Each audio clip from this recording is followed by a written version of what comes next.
2015, it was discovered that Kraft singles contain chemicals that could be detrimental to a child's growth.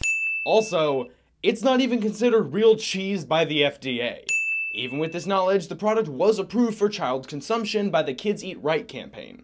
Apparently, the Academy of Nutrition and Dietetics had a partnership with Kraft that allowed the product to be labeled as healthy for children. Also in 2015, Kraft recalled 250,000 cases of original flavor mac and cheese. Some customers found small pieces of metal in the packaging. So if you see any Kraft products that contain iron, think twice, because apparently that means something else to them. Kraft had to release a statement urging customers not to eat the product and to return it. A few years earlier, a food blogger found that Kraft is using yellow dye and genetically modified wheat, and everyone was so shocked.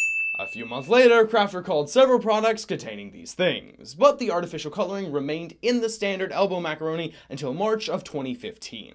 Back in 2013, Kraft released this print ad for its then new Italian dressing. The ad was specifically targeted to women, but some women weren't having it. Also, you can't even see what they're advertising in the picture. I have no idea what to buy. One of Kraft's brands, Gevalia, was sued by an internet service provider called Hypertouch in 2005 for aggressively spamming its customers and employees with email advertisements. The CEO of Hypertouch said that the company had received over 8,500 emails regarding the high-end coffee subscription service. Even though you may not have heard of it, Hypertouch customers definitely have. The companies Kraft used to send these emails were using fake names to avoid email spam filters. Speaking of Gevalia, in 2012, the discs used in their espresso coffee had to be recalled because they could cause second-degree burns, which is a name I used to dance under.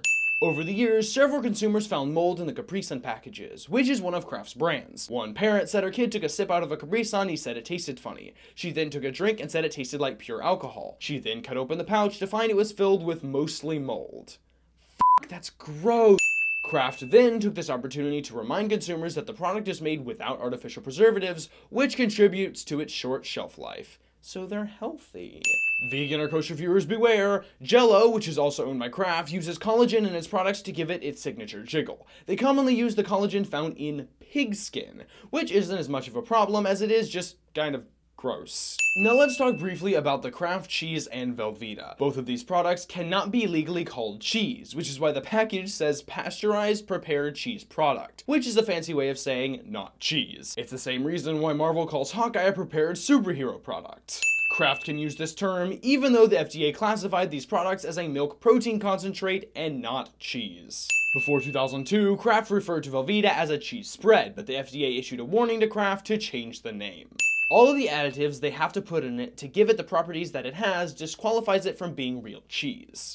And here's an example. One of the additives it contains is whey, and you shouldn't have to add whey to cheese because in normal cheese, the whey is produced during the cheese making process.